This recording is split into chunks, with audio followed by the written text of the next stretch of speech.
How did you get into this space?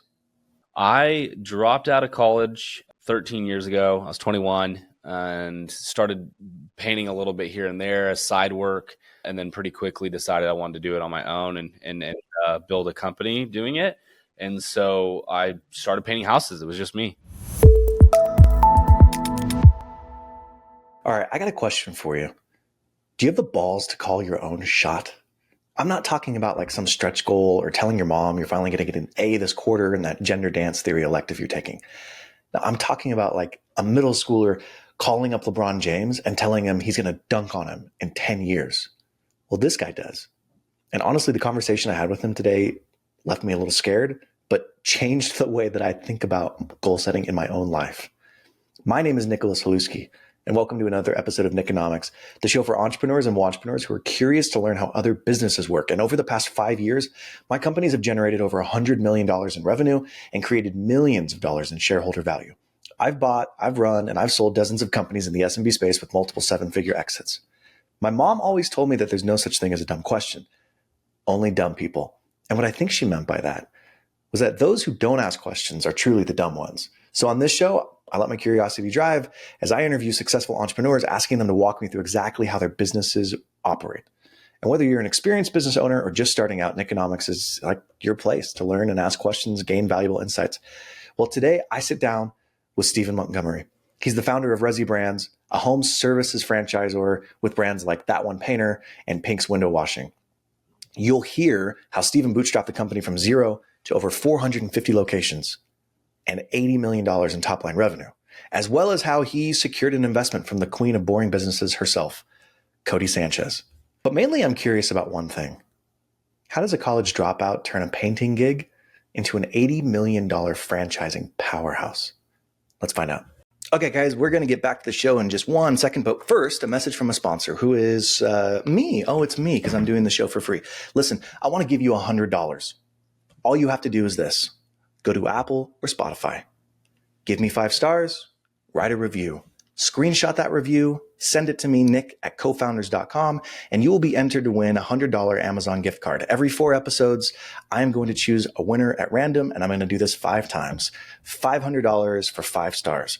I just made that up, and it's what I'm calling it. Please go to Apple or Spotify, leave a review, screenshot it, send it to me, nick@cofounders.com, and you'll be entered to win a $100 Amazon gift card. All right, let's get back to the show. All right, Stephen, thank you for joining me. Welcome to Nickonomics. I am stoked to have you. We're going to get into the crazy cool stuff that's happened recently with your partnership with Cody Sanchez, Pinks, and That One Painter blowing up. But before we get into that stuff, give everybody an idea of what your business is and what you guys do to make money. Absolutely. So Resi Brands is what I call a platform brand. So we are in the home service franchising space with multiple brands, and now we have locations of franchisees all over the country. But why I call it a platform brand is because Resi exists to support all of our franchisees. We've got a connection center. It's kind of like an appointment call center. We have a marketing agency, and we have a lot of support through vendors, national accounts, all of that as well. So basically, if you've ever heard of Neighborly, Rezzy is the next Neighborly. Like we're growing. We're adding 2 more brands this year. You'll see announcements soon. But we've got 3 brands right now, and we're gonna take over the home service space. I freaking love it. So the 3 brands that you currently have, name those one more time. Yeah. So That One Painter, Garage Up, and Pink's Window Service. And what do each one of those do? That One Painter is paint and drywall. Okay. Yep. And the Garage Up is the first franchise brand to combine epoxy floors, storage and whatnot, as well as garage doors. So we call it the first ever total garage renovation franchise. Cool. And then Pink's obviously is window washing. It's window cleaning, it's pressure washing, gutter cleaning, solar panel cleaning. But it's the bread and butter is window cleaning. How did you get into this space? I dropped out of college 13 years ago. I was 21 and started painting a little bit here and there as side work, and then pretty quickly decided I wanted to do it on my own and build a company doing it. And so I started painting houses. It was just me. That was it. And I was an average painter, wasn't even like a great painter, but I knew that I could figure it out. And so if I didn't know how to do something, the customer was like, "Oh, can you also do this little bit of carpentry on the siding. And I'd be like, yeah, sure. And I would just YouTube it. Dude. So I admire guys like you because I don't have that in me. My older brother, Caleb, who I freaking love to death, can figure anything out. He rebuilt this 1991 Jaguar that had an electrical fire, and he rewired the whole thing and bought it for $1,000, sold it for $10,000. He used to paint though. That's how he paid through college, and he made great money. But he'd take me on jobs because there'd be jobs that were like too big for him to do by himself. Yeah. And every time I can just hear him yelling at me. He's like, can you hurry up? No, not like that, Nick. Oh my gosh. So I have like PTSD when I think of painting, but I wish I could be. My younger brother, he was one of my first hires, and I used to have him paint with me. And he ended up becoming a firefighter. But for a couple of years, he painted with me. And same thing. No, don't do it like that. And then I would walk by as he'd be like, yelling a 2-story ladder, and I'd just shake the ladder to scare him. Having a brother is just so freaking cool. Anyways, I could go off on a million tangents. So you dropped out of college 13 years ago. From a college dropout to doing a side hustle with painting to where you are now. How big is Rezzy Brands? Rezzy Brands has a total of almost 450 franchise units. Jeez. And then, so besides units, do you measure like on terms of revenue or bottom line, like yearly performance at all? Yeah, Rezzy Brands will do collectively at least 80-ish million this year. And then we have so many units that are launching this summer or this fall. So next year, I don't know. I have no idea, but it will be hundreds of millions next year. When you started, right? When you did your side hustle, dropped out of college, is this what you had in mind? No. I just didn't want to work for anybody else. It was like, I called it That One Painter because my first business card that I made when I was just doing it like as a side hustle, it was just called Steven Paints, like a caveman. Me paint, like. So, and then I was like, I need a better name. I don't want it to be my name. And then I was watching That 70s Show. Okay. I was like, That One Painter. And then just was like, literally was me. It was like That One Painter because it was just me painting houses. Like that is exactly how big my vision was. You just wanted to be able to control you, right? Like I just wanted freedom. I didn't really care about anything other than freedom at that time. I didn't have any financial goals. I didn't have any goals of bringing on employees. I dreamt about it. Like, it's not like I hadn't thought of it at all. And for example, so my dad briefly painted while I was in high school. So for like my freshman year of high school, my dad had a painting company. And so my freshman year of high school, like I remember in the summers and then on weekends, I would paint for him a little bit, and then he quit doing it. And so I had a little bit of like this taste of painting. And I remember when I was like 14 years old, my dad had me working on a project on a Saturday in the winter. And I'm like, it's like snowy outside, and we're like doing an exterior job. Where are you? In Oregon. Okay. And so I remember I'm on a ladder, dude, and I was scraping paint off of siding. And I remember thinking, my dad's paying me $8 an hour. I know he charged $30 an hour. That's $22 an hour he's making off of my efforts. And I remember thinking, if I hired like 10 of my friends and paid them $8 an hour, I can make $22 off of their labor. I was like, that's $220 an hour. And so like, it's like I had a little bit of that entrepreneurial mindset where I could dream and scale. But like when I decided to just go for it, I didn't have much aspirations, to be honest. Like I just didn't want to work for other people. And I knew that I could make few $100s a day painting for myself. And so it was freedom. It's funny. I had a similar experience when I was a teenager. My brother painted our house. I must have been right around 14 because he was 20. Yeah. So I was around 14. For me, it was scraping the eaves, right? Because you got to scrape the paint off there. And like I was weak and my arms were tired, except I didn't think like I could get 20 of my friends. I was just like, I never want to do physical labor ever. I'm so terrible at this. And then my brother starts yelling at me. But yeah, it's funny. I genuinely liked the physical labor. Like it took a long time for me even to stop painting. I got to where I had a number of painters working for me, and I would do the sales and management, and I would still all the time go back to just picking up the brush and helping them figure out how to finish the project on time. And I like to joke that like all the brushes behind me are all of the jobs I've had to fire myself from, because that's what you have to do as an entrepreneur. And I remember very specifically, there was a day and it was this job. I had 4 painters on it and they were supposed to finish by 6 o'clock. They weren't done. I got there at 5:45. They had like 2-3 hours of work left. We had another job in the morning. And I remember I was like, I went to go pick up the brush to help them finish it. And I remember thinking, if I keep doing this, I'll never be able to keep growing my company. Yeah. And so I'd like set the brush down and I told them, I was like, y'all finish it up. I'll see you at the other job in the morning, but I'm trusting you guys to get it done. And I just went home. And I think that's the moment I went from being self-employed to being an entrepreneur. Is like I trusted my team. I fired myself from painting fully. I promised myself I wouldn't pick up the brush anymore. And then I just did that over and over and over again, right? Yeah. Where it's like, I'm not going to do estimates anymore. I won't do project management anymore. I won't I won't talk to customers because I talk to my franchisees and I coach them. And it's like, you have to just keep growing with, if you're going to scale, you have to bring on team members who hopefully are actually even better at those things than you are. Like I have painters that are better painters than me, you know, and they should be. I have better sales guys than me. I haven't built an $80 million company. The largest that we ever got to was $30 million in a year in revenue. But like I tell people all the time, like there are just different phases of being an entrepreneur. And I freaking love the way that you described going from self-employed to being an entrepreneur, because that is so true. In the beginning, you're doing everything yourself. And then there comes a time where you get big enough where you need to hire other people, but you're like managing the workers. And then past that, you start to hire project managers. So you're managing the managers, but you're still CEO. There's still times where you're like jumping into the business to get things done. And then around the $5 million a year in revenue mark is when you can get like a professional management team and almost take this, you have this decision point to make. It's like, okay, do I want to scale this thing or do I want to have just like a $5 million lifestyle business and work 20 hours a week? And that's, to me, that's the inflection point, this like $5 to $10 million mark. But yeah, you're right. Every point along the way, you got to make a decision on what am I going to outsource to somebody else to handle. And it's scary because you've never given it up. Yeah. But it's the only way to scale. Because if you can't delegate to your team and let them do it, like you get stagnant. Because like recently I had a meeting with my executive team. And I just told them like, we're phasing me out of some of the operations completely.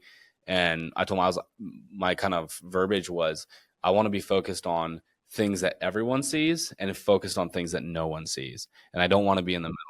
And for me, it was like everyone sees. So I'm like really focused on like content, that kind of stuff. And then the things that nobody sees, the deals that are being done, the behind the scenes strategy, all that. But all the operations in the middle, I've got 4 guys on my team that and I've got that all the departments roll up to those 4 guys. And I've just trusted them completely on all the middle ops.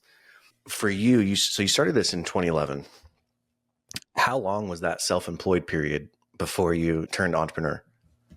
So I would kind of put it in like the last 3 years were in like 3 phases. The last 13 years were in like 3 phases. The first phase was that me actually like painting with my painters.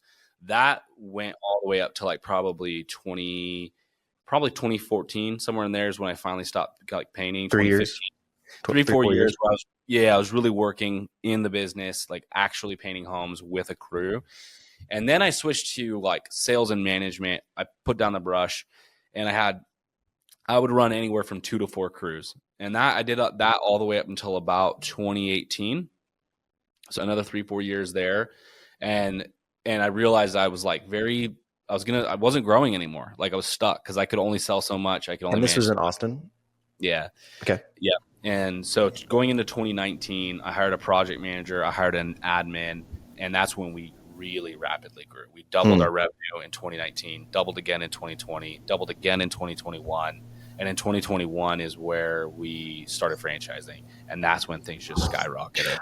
How large were you when you made that when you hired that project manager and admin? Like what was your revenue? I was on track for about $1 million. Okay. Yeah. Yeah. That's, man. And sorry, I'm like, I got a million questions rattling through my brain. How did you decide it was time to expand? Because like you could have probably you're doing $1 million a year, running 3 or 4 crews. You're probably making, I'm going to guess, $200,000 to $300,000 a year personally. I don't know, maybe that's high, but comfortable lifestyle. I was comfortable, super comfortable. Why grow? I was really comfortable 2016, 2017, 2018, those years running 3-4 crews. Honestly, I didn't even work full time. I would go home a lot at like 3:00, hang out with I had 2 very young children at that time. So my first 2 kids. and it was pretty cushy. And I was really involved with some nonprofit work in my church. And so like I had a really balanced, like comfortable lifestyle, honestly.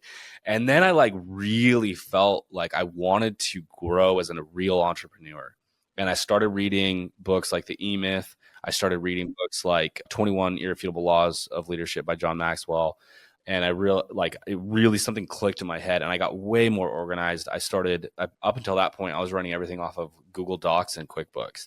And so in 2018, I switched to an actual CRM and I started writing SOPs and I built a training program and I did all this stuff that then as I started bringing on team members, we were able to scale really quickly. But so I don't know, it was just like a brain shift, like a mindset change where I went from honestly being comfortable and balanced to, no, I really want to see how far I can grow this. I remember I was sitting at a restaurant with my Sherwin-Williams rep and he asked how much, like he said, what are your business goals? And I said, and I didn't have business goals at that time. I knew this was around the time where I was starting to think differently, but I hadn't set any goals yet.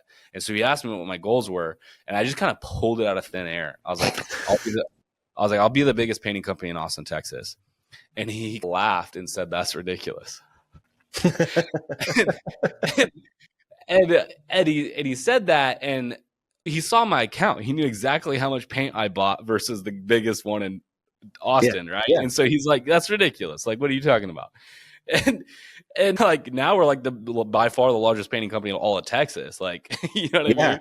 And we're on our way to being the largest in the US.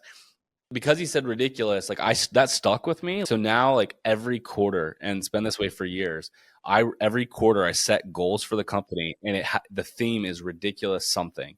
So one quarter will be ridiculous health, and the whole quarter's focus is we're going to deep dive on like health. And then the next quarter is like ridiculous scale. So this quarter we're going to deep dive on next level scaling. Every single quarter I have a different theme, and it's ridiculous something. So, and all because somebody doubted me. So, are you ADHD? People say that I am sometimes, but yeah. One of the key characteristics or key traits of somebody with ADHD is the ability to hyperfocus. Yeah. It sounds weird, right? Because it's like, well, isn't it, you have a problem focusing? It's like, no, when you're really interested in something, you hyperfocus. I'm not going to say similar to you, but I barely graduated high school. I had like a 1.9 GPA. I went to community college for a little bit, flunked out all my classes. And then I got married and something switched. And I went to community college and I ended up going to USC undergrad, UCLA MBA. So I was like, oh, I'm not an idiot. I thought I was stupid for a long time. But it was because of like sometimes something just flips in your mind and you're able to hyper focus on it. Yeah. You have done it, some really interesting things. John Maxwell, who you just mentioned, the 21 Irrefutable Laws of Management or Leadership. Your leadership, yeah. Mm-hmm. Is a mentor of yours. Yes. You just partnered with Codie Sanchez, which again, we'll talk about in a minute.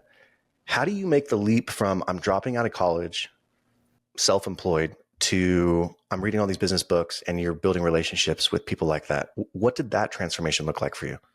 I wish like I could say like there was like this exact way that those things happened. Like I didn't plan on those things happening either. So, and like, like I didn't reach out to John Maxwell to have him mentor or be involved with our brand at that capacity. We just like my assistant at the time reached out to see if he could speak. It was like way too much money. So we have an annual convention where our franchisees come together. So she reached out for her first, ResiCon. So she reached out for her first one. At that time, it was like we had 27 territories and like 15 or 16 franchisees at that point. It wasn't a lot. Maybe it was 20. And so there was like no way that like all that was going to work out. So anyway, she ended up reaching out. Like it didn't go anywhere. The next year, she reached out again, and this time she reached out and she said something along the lines of like, I don't think you guys understand how important John Maxwell is to our brand. And she goes, we literally give his books to every franchisee, and at every staff meeting, Steven goes over one of the laws. I didn't tell her to say that. That's just was like awesome. Of her own initiative. Yeah. And so her chief of staff was like, get me on a call with Steven.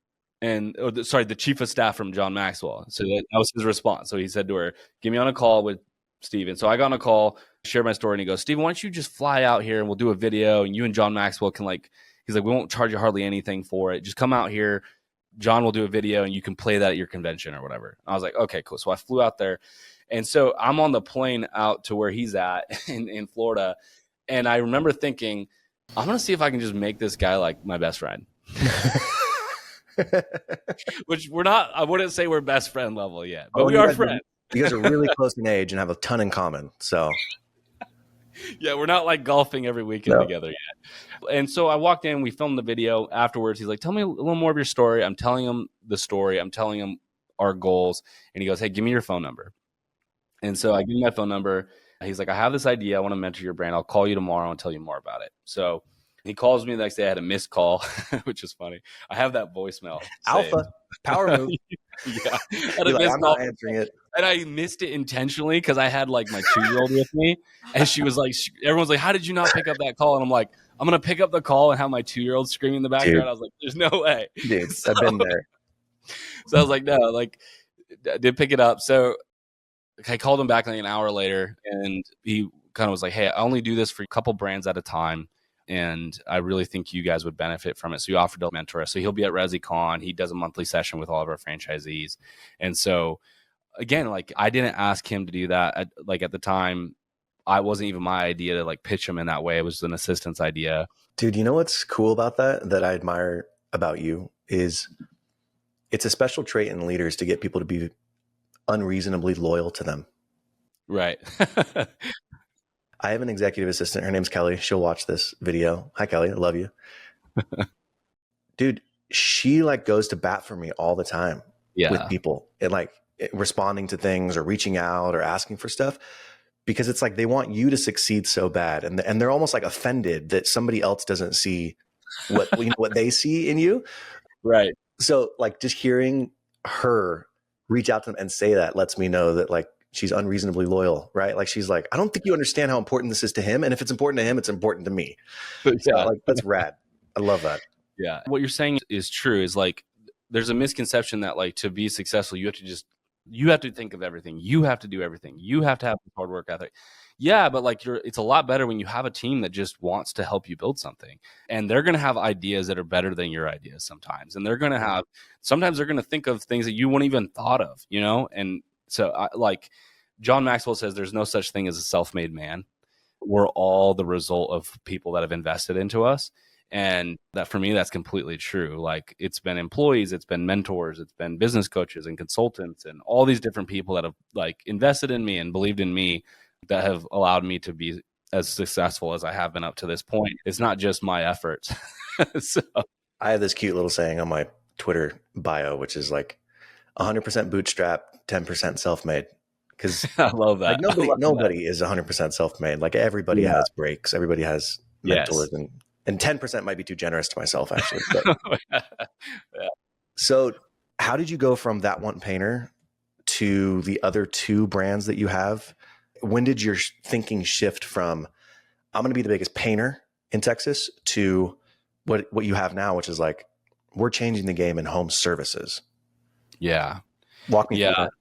Yeah, I think just everything else just kind of happened as we progressed, right? So originally, like again, it's not like I had the biggest vision in the world when we started franchising. When we started franchising, the people that I had talked to in the franchise world would be like, look, dude, most people don't sell any in their first 2 years. So originally they're like, you should expect 4 in your first year of franchising, 4 franchisees. And I was like, okay, all right.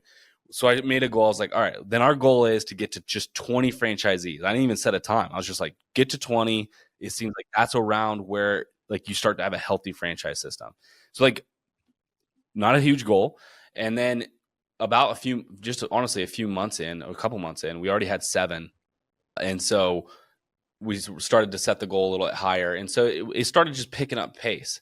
And as it did, and I have a business partner now. He partnered in, and he's actually my cousin, and he was my first hire he was my first project manager. That's awesome, man. He became a business partner along the way. And him and I were talking through things, and we just realized that a lot of what we did was stuff that would make any home service successful, not just painting. And so we started Garage Up, which is like garage renovations and stuff. Originally, it was just going to be a epoxy floor brand because a lot of painters don't know how to do epoxy properly. And then it became more, and we added garage doors and all that later on. And that one was a lot of learning curve. We did a lot of things wrong on the second brand because we didn't, and truthfully, we weren't focused enough on it. It was honestly too early to launch it. But anyways, it's now doing really, really well. We've brought You in were like 30, right? Yeah. You're Something like like 30. that. You're self-taught. Like, it's Yeah. not like you had a ton of experience to draw on. I don't know that you did anything wrong. It just, you had to go through a learning curve. It was probably just a little early, but Garage Up's now doing really, really well. But it took a while for that brand to get off the ground. And then since we had two brands, we're like, well, like I had started a marketing agency with a buddy of mine who ran ads, and I brought him into the company. And so we started marketing for all of our franchisees. Then I hired a couple people on my team that had experience building call centers. So we built a call center. And so it was like, what do we do with all this? It's not just that one painter. It's now going to be two brands. And so we came up with Rezzy brands because Rezzy is short for residential. And we always said that we are a Resi repaint company, which is, so our primary service is residential repainting. We don't do a lot of new construction, and we do a lot of commercial jobs. We are doing a lot of commercial now, but it's not our primary focus. Okay, guys, we're going to get back to the show in just 1 second. But first, a message from a sponsor who is me. Oh, it's me because I'm doing the show for free. Listen, I want to give you $100. All you have to do is this. Go to Apple or Spotify. Give me 5 stars. Write a review. Screenshot that review, send it to me, Nick@cofounders.com, and you will be entered to win a $100 Amazon gift card. Every 4 episodes, I am going to choose a winner at random, and I'm going to do this 5 times. $500 for 5 stars.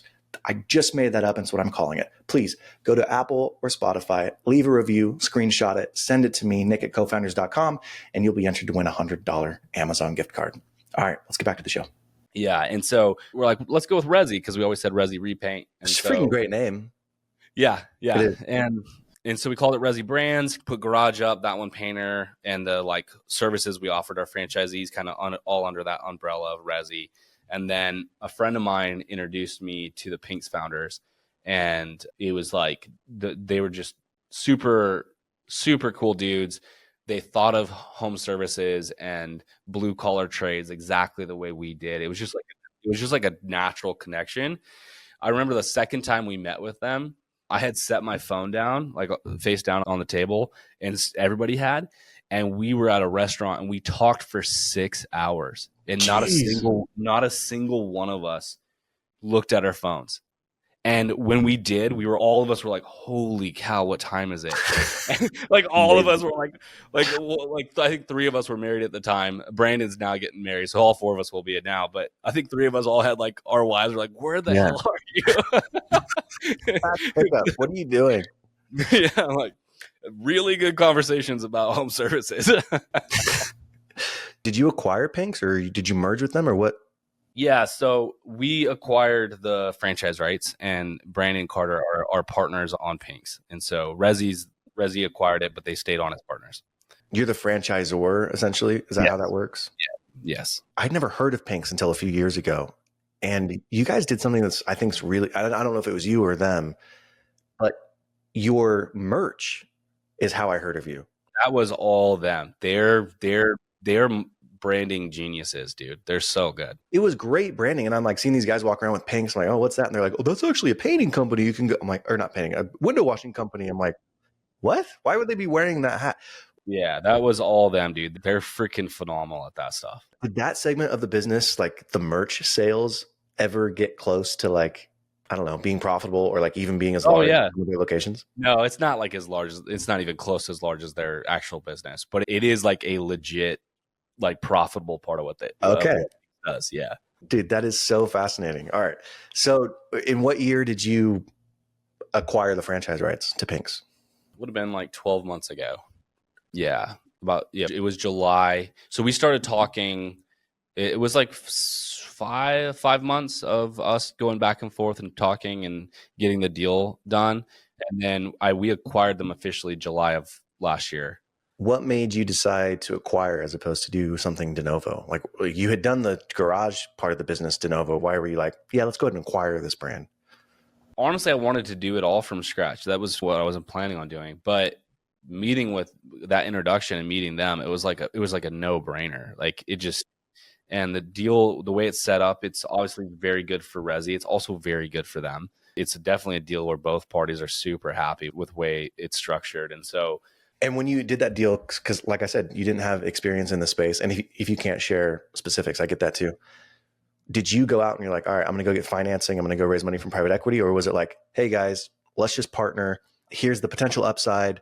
We want you to participate. Let's just figure something out.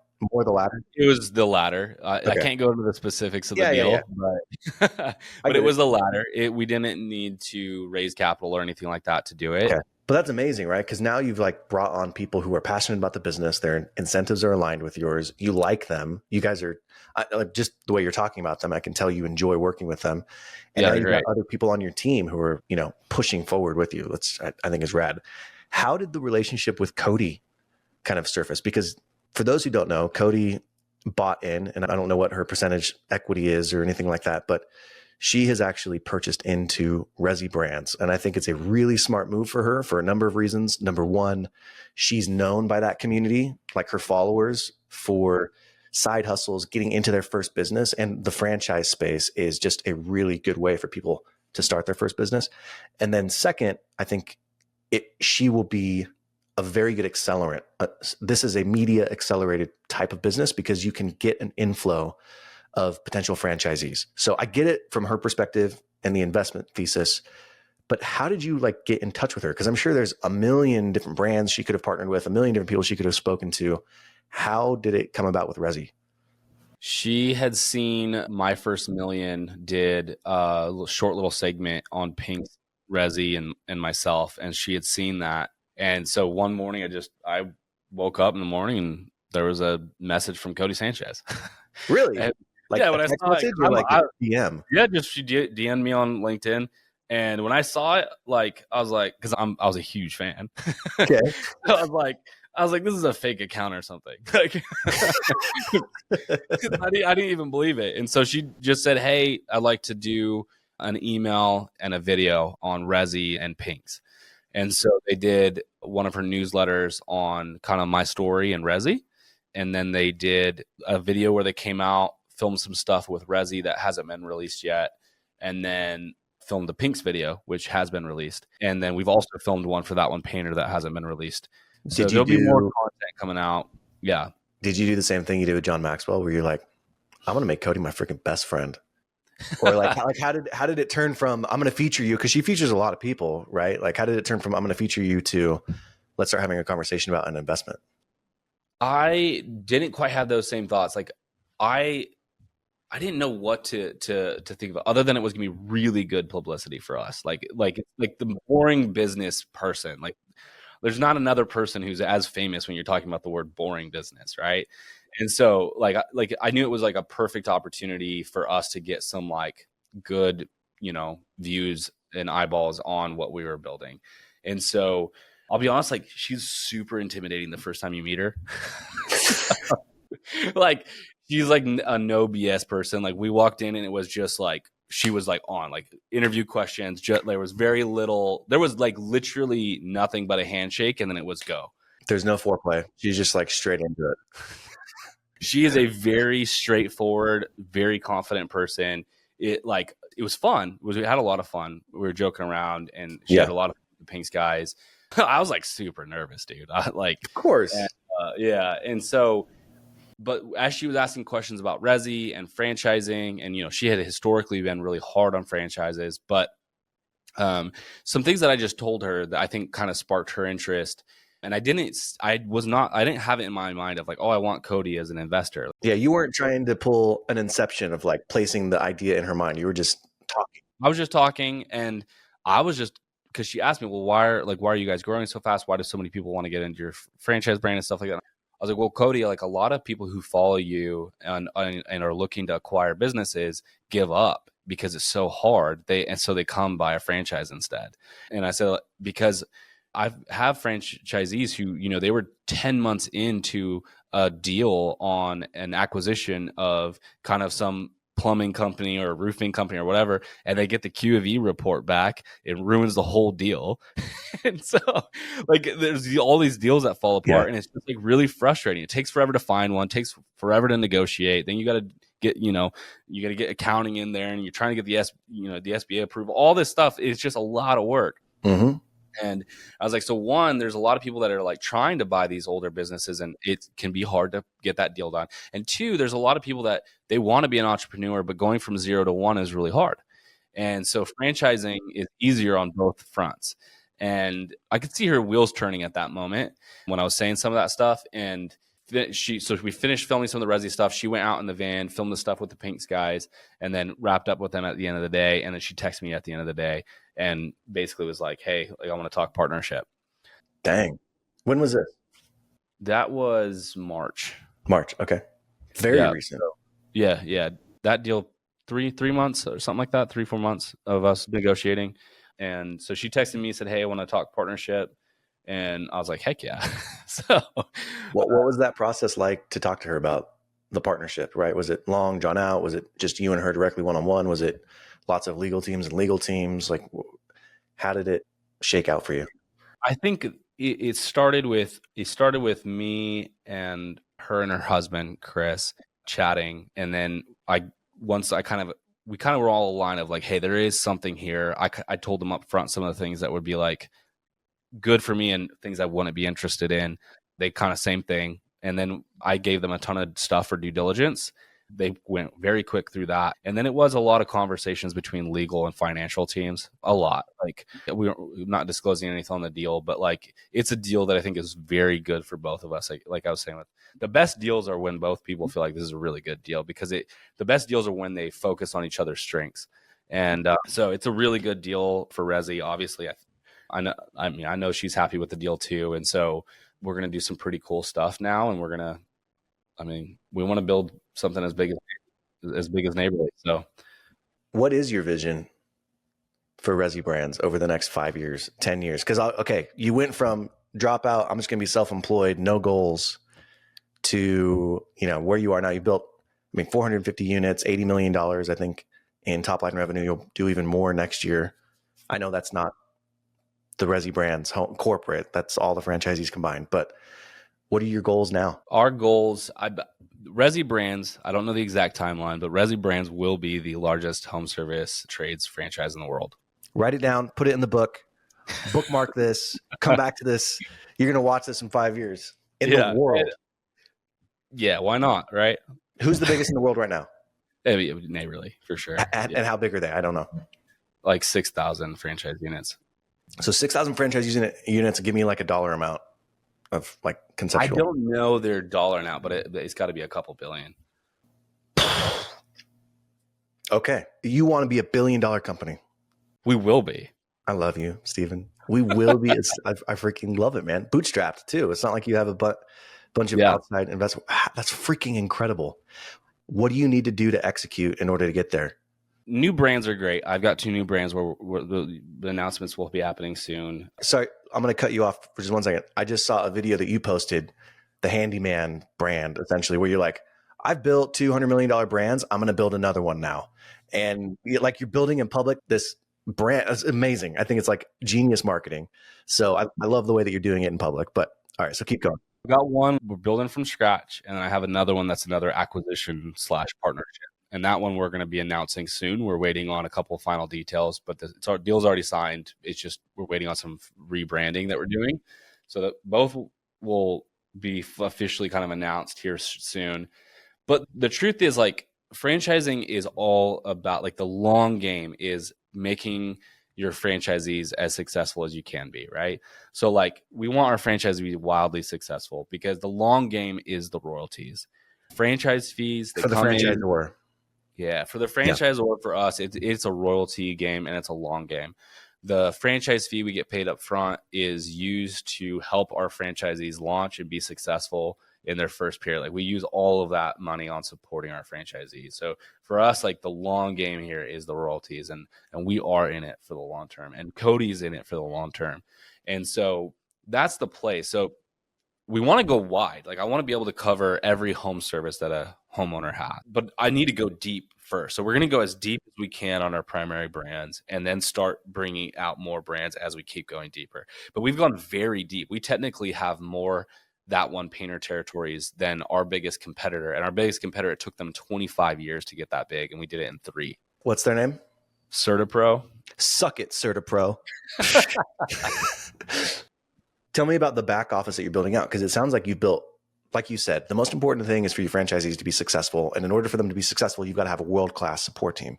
Yeah. So you've got the call center you've built out, Yeah. the digital marketing agency.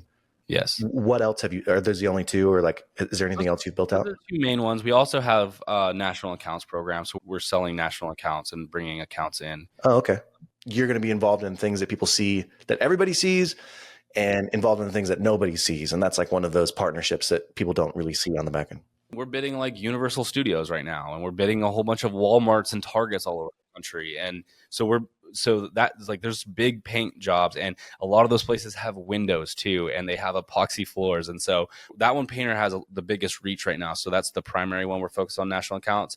But as we bring these other brands in, we're also going to be doing a lot of commercial work with all these brands. So yeah, we're doing national account stuff. We have the marketing agency in-house. We have a call center / appointment center. So we do messaging and everything as well. Those are the primary things. We have a cold calling service as well. That's, some of our franchisees are using. We also offer some HUD assistance there.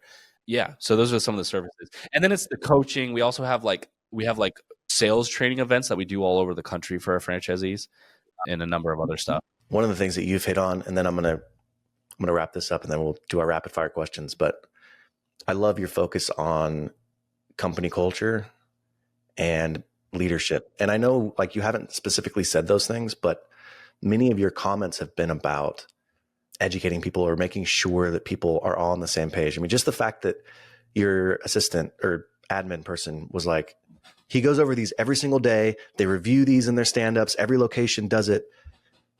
Companies don't do that. That's not a normal thing. It's one thing to say these are the things we believe, and then it's another thing to actually do the things that you say you believe in. So I think that's a huge differentiator, especially in people businesses like you have.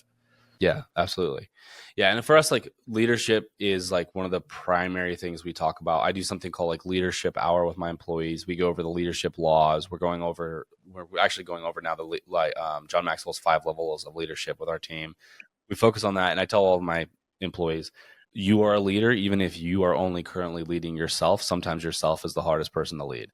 And I tell every single one of them at Resi, there are no ceilings. And if there is a ceiling, you're putting it on yourself. We're not putting it on you. And so I actually have an employee who was a phenomenal employee, and he had to move back to where he was from. And the remote wasn't quite working. So he quit, and I was very bummed about it. He started a business, and I invested in that business. And that's rad, man. We just signed an operating agreement the other day. And that's what I've told all my employees. I'm like, your success eventually leads you out of Resi. We're going to celebrate that with you, because ultimately, if it's a win for me to see people developed and grow here and there, right? And the truth is everyone going to work here for 20 years? No. So that means everyone eventually probably moves on to another career. There's very few people that are going to start this job and retire here, right? So, but I want, when they leave, to look back at their time at Resi as a place of development where they got better and grew and could accomplish more. And then we kind of summarize that at Resi as just excellence and kindness. And so most companies have 5, 10, 25 values, whatever, right? On my first version of our values had 21. And then I was looking at them one day, and I'm like, not a single person remembers these. And I was like, and I just had this aha moment. I was like, values should be as simple as right and left, day and night, mom and dad. There's something powerful just to the simplicity of 2. Yeah. And so I was like, and I just thought about it, and I was like, what are our values? What are the 2 things? I'm going to make it 2.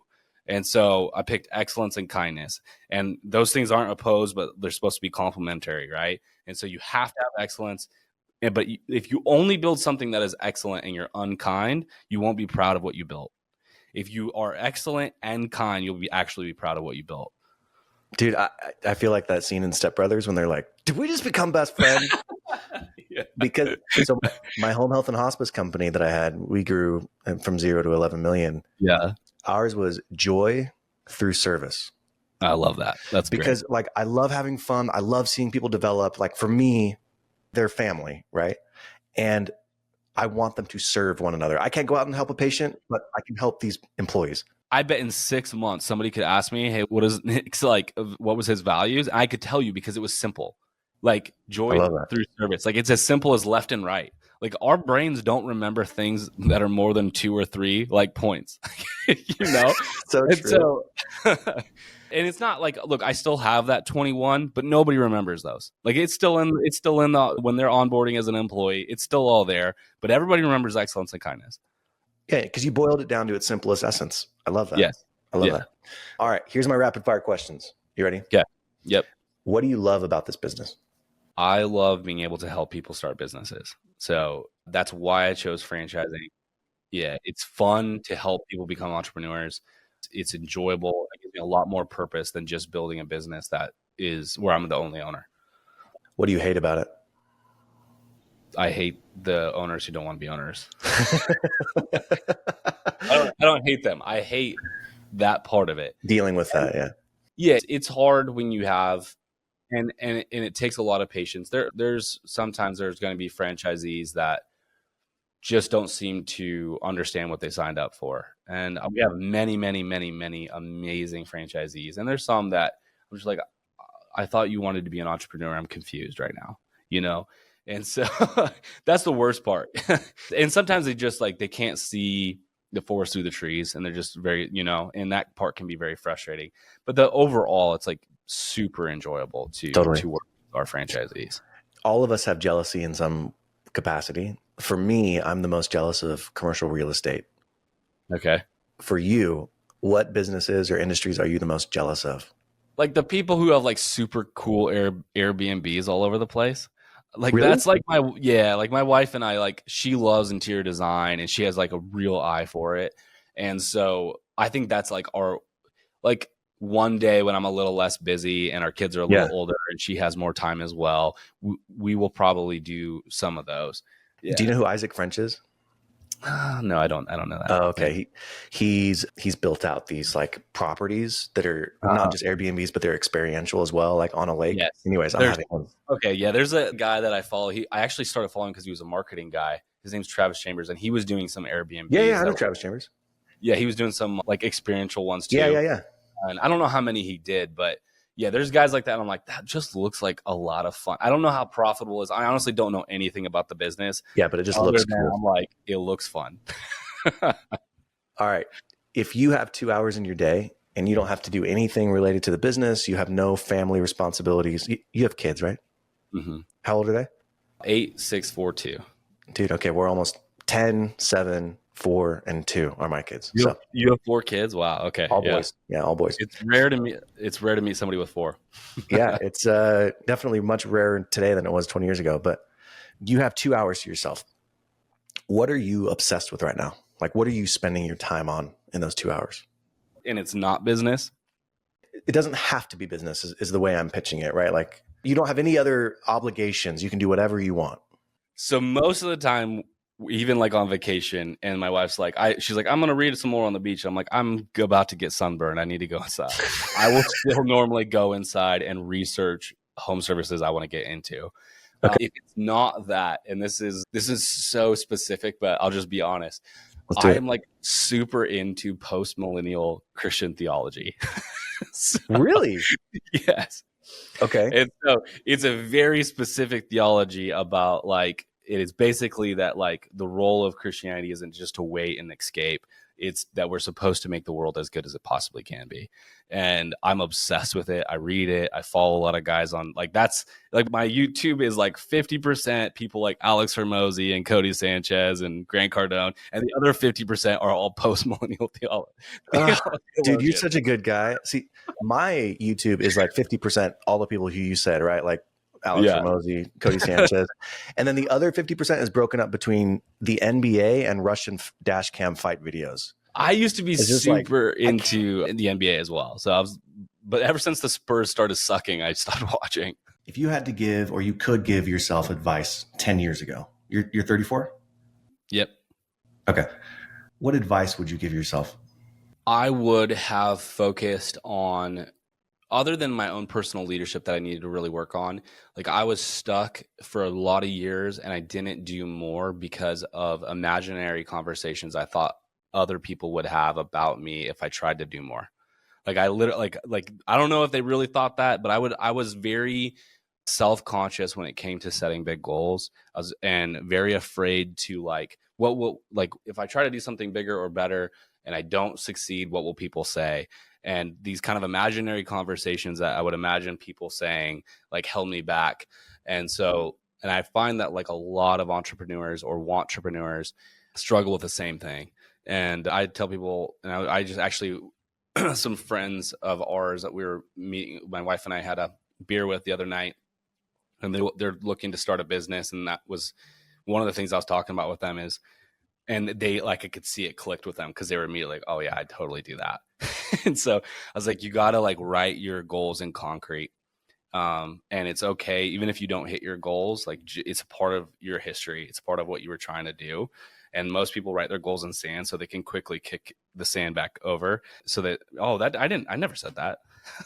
It's scary. It's scary. It Yeah. is. It's so scary. And a big part of what's scary about it is we think other people are going to criticize us for failing.